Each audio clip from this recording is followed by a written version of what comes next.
Christmas exam കഴിഞ്ഞു, marks കിട്ടുന്ന ഒരു പ്രതീക്ഷയുമില്ല, കോൺഫിഡൻസ് ഏറ്റവും ലോവസ്റ്റ് ലെവലിലായിരിക്കും ഒരു പക്ഷെ. ഇങ്ങനെയാണ് നിങ്ങളുടെ അവസ്ഥ എങ്കിൽ യെസ് സാർ എന്ന് കമന്റ് ബോക്സിൽ കമന്റ് ചെയ്യാം. മക്കളെ, നിങ്ങൾ മനസ്സിലാക്കേണ്ടത് ഇതെല്ലാ വർഷവും ഓൾമോസ്റ്റ് എല്ലാ കുട്ടികളും നേരിടുന്ന ഒരു പ്രശ്നമാണ്.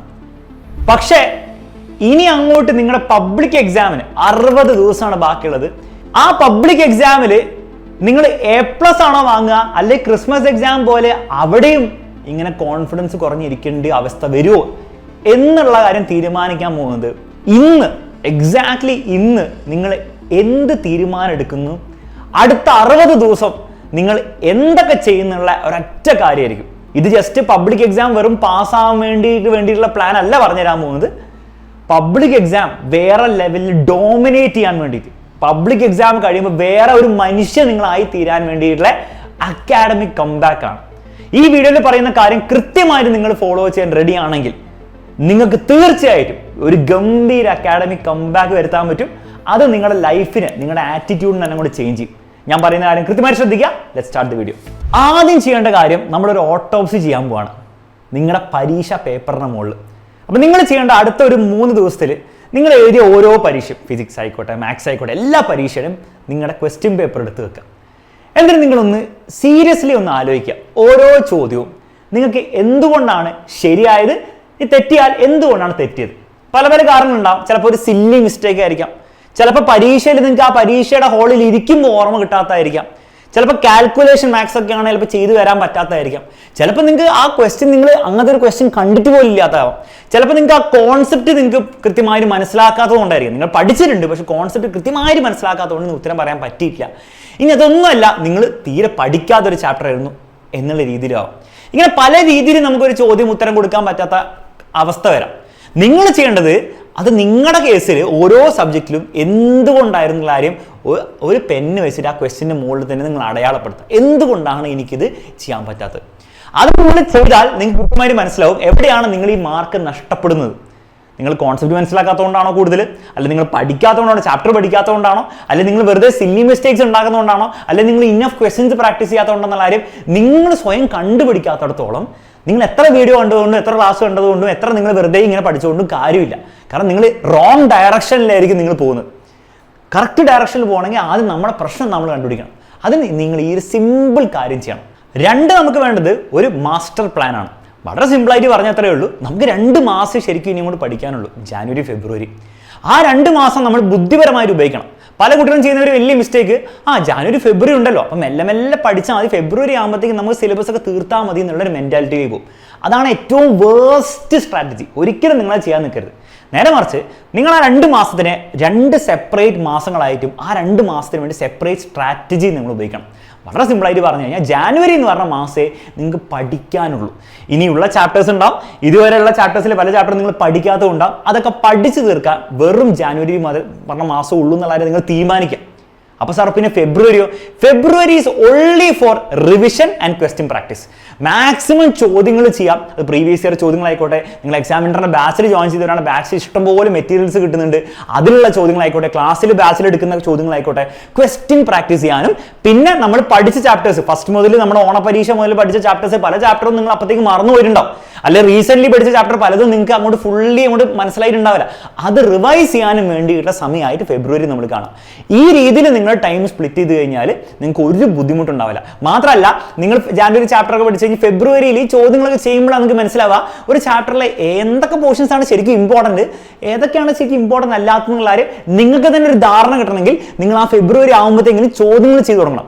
അങ്ങനെ നിങ്ങൾ ചെയ്താൽ പരീക്ഷയുടെ തലേന്ന് നിങ്ങൾക്ക് അറിയാം എന്തൊക്കെ ഞാൻ റിവൈസ് ചെയ്യണം, എന്തൊക്കെ ഞാൻ തൽക്കാലം റിവൈസ് ചെയ്യേണ്ട എന്നുള്ള ഒരു ധാരണ കിട്ടും.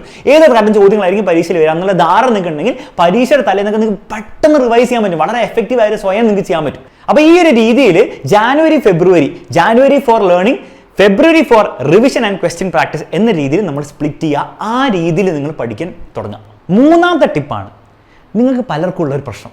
അതായത് സാർ പഠിക്കാൻ തോന്നുന്നില്ല, പഠിക്കാൻ പറ്റുന്നില്ല, ഒരു മൂഡ് കിട്ടുന്നില്ല, മോട്ടിവേഷൻ കിട്ടുന്നില്ല. അപ്പോൾ ഇതെങ്ങനെയാണ് ശരിയാക്കുക? മക്കൾ, ഇവിടെ ഒരൊറ്റ സൊല്യൂഷനേ ഉള്ളൂ. നമുക്ക് പഠിക്കാൻ എന്തോ ഒരു മോട്ടിവേഷൻ കിട്ടിയതുകൊണ്ടോ അല്ലെങ്കിൽ ഒരു മൂഡ് വന്നതുകൊണ്ടോ നമ്മൾ പഠിക്കില്ല. അങ്ങനത്തെ ഒരു സാധനം ഇല്ല. അങ്ങനെ സാധനം ഉണ്ടായിരുന്നെങ്കിൽ നിങ്ങളുടെ വീട്ടിൽ നിന്ന് നിങ്ങളുടെ സ്കൂളിൽ നിന്നൊക്കെ നിങ്ങൾക്ക് അത് തന്നു കിട്ടേനെ. ഇത് ചെയ്താൽ മതി, നിങ്ങൾക്ക് പഠിക്കാൻ മൂഡ് വരുന്നു. പക്ഷെ അങ്ങനത്തെ ഒരു സാധനം ഇല്ല എന്നാണ് റിയാലിറ്റി. പക്ഷെ എന്തുണ്ട്, നിങ്ങൾ ഒരു കാര്യം നിങ്ങൾക്ക് ചെയ്യാൻ മടിയുണ്ടെങ്കിൽ അതെന്തും ആയിക്കോട്ടെ, നിങ്ങൾ അതും കൂടി ചെയ്ത് തുടങ്ങുക. ഞാൻ പറയുന്നത് 10 മണിക്കൂർ പഠിക്കാനോ 5 മണിക്കൂർ പഠിക്കാനോ 2 മണിക്കൂർ പഠിക്കാനോ പോലെയല്ല. നിങ്ങൾ ഒരു 5 മിനിറ്റിലേക്ക് അല്ലെങ്കിൽ 10 മിനിറ്റിലേക്ക് നിങ്ങളത് ചെയ്ത് തുടങ്ങുക. ചെയ്ത് തുടങ്ങിക്കഴിഞ്ഞാൽ നമ്മുടെ ഒരു കാറ് സ്റ്റാർട്ട് ചെയ്യുന്ന പോലെയാണ്. ആ സ്റ്റാർട്ട് ചെയ്ത് കഴിഞ്ഞാൽ പിന്നെ നമ്മൾ ചവിട്ടി അങ്ങോട്ട് പോയിക്കോളും. പിന്നെ കുറേ കഷ്ടപ്പെടേണ്ട ആവശ്യമൊന്നുമില്ല. അതുപോലെ പഠിച്ചു തുടങ്ങി കഴിയുമ്പോൾ നമുക്ക് ഒരു മൊമെൻറ്റം കിട്ടിക്കോളും. പ്രത്യേകിച്ച് നിങ്ങൾ സിമ്പിളായുള്ള സബ്ജക്റ്റ് നിങ്ങൾക്ക് ഓൾറെഡി അറിയുന്ന ഒരു ചാപ്റ്ററൊക്കെയാണ് നിങ്ങൾ പഠിച്ചു കൊടുക്കുന്നതെങ്കിൽ നിങ്ങൾക്ക് ആ ഒരു ഓക്കെ ഇനി ചെയ്തോളാം, ചെയ്യാൻ പറ്റും എന്നുള്ളൊരു ഫീലിംഗ് നമുക്ക് വരികയാണ് ചെയ്യുക. അത് വരുമ്പോഴാണ് നമ്മൾ എന്ത് ചെയ്യുന്നത്, നമ്മൾ കൂടുതൽ പഠിക്കാൻ വേണ്ടിയുള്ള തീരുമാനം എടുക്കുന്നത്. അപ്പോൾ ഇവിടെ സൊല്യൂഷൻ എന്തല്ല, സൊല്യൂഷൻ എന്തോ സംഭവിച്ചിട്ട് നമ്മൾ പോയിട്ട് മോട്ടിവേഷൻ കിട്ടി പോയി പഠിക്കുക. അത് നിങ്ങൾ കാത്തിരുന്നാൽ നിങ്ങൾ മാർച്ച് പബ്ലിക് എക്സാമിലാകുമ്പോൾ നിങ്ങൾ പഠിക്കില്ല. നേരെ മറിച്ച് എല്ലാ ദിവസവും സ്റ്റാർട്ടിങ്ങിൽ നിങ്ങൾക്ക് പഠിക്കാൻ ഭയങ്കര ബുദ്ധിമുട്ടുള്ള ഒരു കുട്ടിയാണെങ്കിൽ, മടിയുള്ള ആളാണെങ്കിൽ ഒരു 10 മിനിറ്റ് ഇരിക്കാൻ വേണ്ടി തീരുമാനിക്കുക. എന്നിട്ട് 10 മിനിറ്റ് നിങ്ങൾ ഇരുന്ന് നോക്ക്. ഓട്ടോമാറ്റിക്കലി നമുക്ക് അത് 20 മിനിറ്റിലേക്കും അരമണിക്കൂറിലേക്കും ഒക്കെ ആക്കാൻ പറ്റും. അതൊരു ശീലമായി മാറിക്കഴിയുമ്പോഴാണ് നമുക്ക് എന്താണ് ആ ഒരു മടിയും ഇതൊക്കെ കാര്യങ്ങൾ കുറഞ്ഞു വരിക. അപ്പോൾ ഈ ഒരു രീതിയിൽ സ്റ്റാർട്ട് സ്മോൾ എന്ന രീതിയിൽ നിങ്ങൾ എന്ത് ചെയ്യുക, തീരുമാനങ്ങൾ എടുക്കുക. അല്ലാണ്ട് ഇന്നു മുതൽ ഞാൻ 3 മണിക്കൂർ പഠിക്കും 4 മണിക്കൂർ പഠിക്കും എന്ന് പെട്ടെന്ന് ജമ്പ് ചെയ്ത് ഒരു ഇതിലേക്ക് എത്തിയാൽ, തീരുമാനത്തിലേക്ക് എത്തിയാൽ അതൊരു വലിയ ഫെയിലിയർ ആവാനുള്ള ചാൻസ് ഉണ്ട്. അപ്പോൾ ഈ രീതിയിൽ സ്റ്റാർട്ട് സ്മോൾ, ഓക്കെ, ആ ഒരു സ്ട്രാറ്റജി ഫോളോ ചെയ്ത് കഴിഞ്ഞാൽ നിങ്ങൾക്ക് 60 ദിവസവും കൺസിസ്റ്റൻ്റ്ലി ഞാൻ ഈ പറഞ്ഞ പോലെ പഠിക്കാൻ പറ്റും. നിങ്ങൾ ഇത്ര വെച്ചാൽ മതി. ഏതൊരു സിനിമയാണെങ്കിലും ആ ഒരു സിനിമയുടെ ഇടയിൽ ഒരു ക്രൈസിസ് പോയിന്റ് ഉണ്ടാവും. നമ്മുടെ ഹീറോ ഒന്നും ചെയ്യാൻ പറ്റാതെ വീണ് എല്ലാ ഹോപ്പും നഷ്ടപ്പെട്ട് ഇങ്ങനെ നിൽക്കുന്ന ഒരു അവസ്ഥ ഉണ്ടാവും. പക്ഷേ അത് കഴിഞ്ഞിട്ട് വരുന്നൊരു സംഭവമുണ്ട്. ആ ഒരു സിനിമയുടെ ഹീറോ ശരിക്കത്തെ ഹീറോ ആണെങ്കിൽ ആ ഒരു പോയിന്റിൽ നിന്നൊരു കുതിച്ചു കയറ്റമുണ്ട്. ആ ഒരു കുതിച്ചു കയറ്റത്തിലൂടെയാണ് നമ്മൾ ക്ലൈമാക്സിലേക്ക് എത്തുന്നത്. നിങ്ങൾ മനസ്സിലാക്കേണ്ടത് നിങ്ങളുടെ ക്രിസ്മസ് എക്സാം നിങ്ങളുടെ സിനിമയിലെ ക്രൈസിസ് പോയിന്റ് ആണ്. ഇനി അങ്ങോട്ട് നിങ്ങൾ എന്ത് ചെയ്യും എന്നുള്ള കാര്യമാണ് നിങ്ങളുടെ സിനിമയിൽ നിങ്ങളൊരു ഹീറോ ആണോ അല്ലെങ്കിൽ ഏതെങ്കിലും ഒരു സൈഡ് ക്യാരക്ടർ ആണോ എന്നുള്ള കാര്യം തീരുമാനിക്കുക. അപ്പോൾ ഈ 60 ദിവസവും ഞാൻ ഈ പറഞ്ഞ പോലെ ഫൈറ്റ് ചെയ്യാൻ റെഡി ആയിക്കോ. സിനിമയിലെ ഏറ്റവും നല്ല ഭാഗം, ഏറ്റവും എക്സൈറ്റിംഗ് ആയിട്ടുള്ള ഭാഗം ഇനി വരാനിരിക്കുന്നേ ഉള്ളൂ. നന്നായി 60 ദിവസം പഠിച്ച് ഒരു ഗംഭീര അക്കാഡമിക് കംബാക്ക് ഉണ്ടാക്കി നിങ്ങളുടെ ടീച്ചേഴ്സിനെ, നിങ്ങളുടെ പേരൻസിനെ, ഈവൻ നിങ്ങളെയും അങ്ങോട്ട് ഷോക്ക് ചെയ്യിപ്പിക്കുക.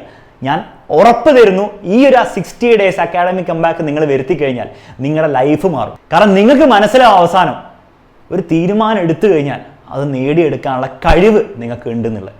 അതാണ് ലൈഫിൽ നിങ്ങൾക്ക് ഏറ്റവും വലിയ ലേണിംഗ് ആകാൻ പോകുന്നത്. അപ്പോൾ അതിലേക്ക് എല്ലാവർക്കും എത്തിച്ചേരാൻ പറ്റട്ടെ എന്ന് വിചാരിക്കുന്നു.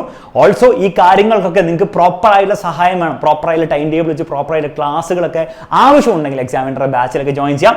താഴെ നമ്പറൊക്കെ കൊടുത്തിട്ടുണ്ട്. അതും കൂടി ഉപയോഗിച്ച് ഒരു ഗംഭീര അക്കാഡമിക് കംബാക്ക് നിങ്ങൾക്ക് ഉണ്ടാക്കാൻ സാധിക്കട്ടെ എന്ന് വിചാരിക്കുന്നു. കമന്റ് ബോക്സിൽ എല്ലാവരും അക്കാഡമിക് കംബാക്ക് ഒരു ഫയർ ഇമോജി കൂടി ഇട്ടിട്ട് എന്ത് ചെയ്യുക, പഠിച്ചു തുടങ്ങാം. നമുക്ക് കാണാം.